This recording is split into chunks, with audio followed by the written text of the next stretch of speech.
Halo semuanya. Di kali ini kita bakal ngomongin tentang hal yang penting, khususnya di jurusan teknik sipil.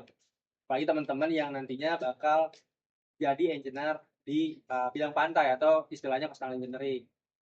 Di topik kali ini kita akan bahas tentang pemahaman bagaimana cara gelombang itu terjadi atau gelombang pada akhirnya terbentuk di pantai nih teman-teman. Betul banget ini. Ngomongin soal gelombang ya. Di teknik sipil itu kita mempelajari dulu SPM. SPM itu apa?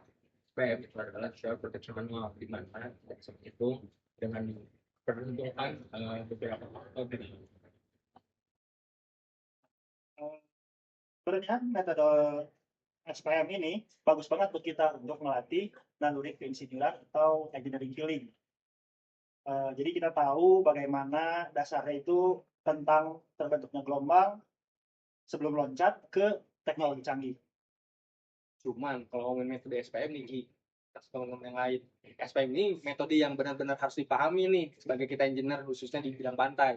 Cuman metode SPM ini udah ketinggalan zaman banget dan riskannya pas menggunakan metode SPM untuk menghitung gimana gelombang terbentuk itu banyak errornya, apalagi buat data-data yang harus dianalisis dengan data yang besar.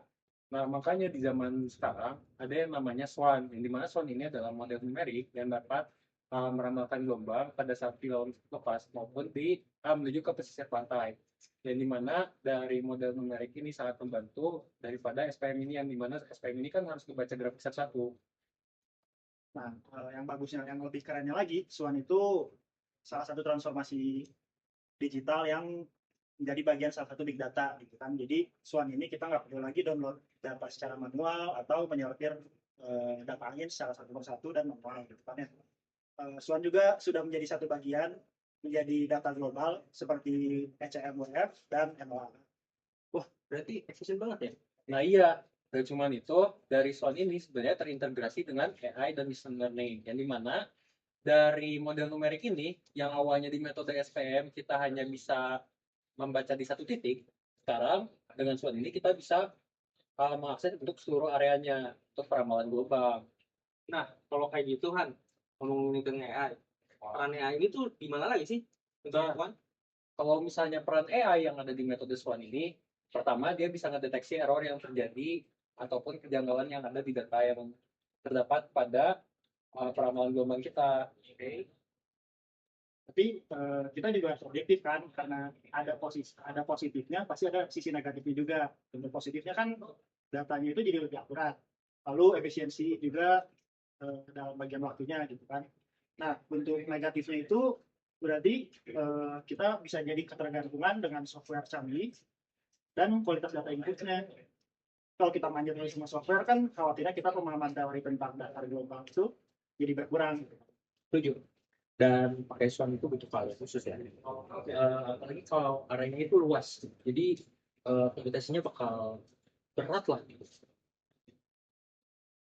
Oke, kalau kayak gitu, sebenarnya yang harus jadi note buat kita semua nih ya, yang nantinya jadi engineer, metode SPM ini harus diperhitungkan atau SWOT ini akan dipakai akan lebih berguna daripada metode SPM. Walaupun metode SPM ini sangat berguna untuk perhitungan pembentukan gelombang.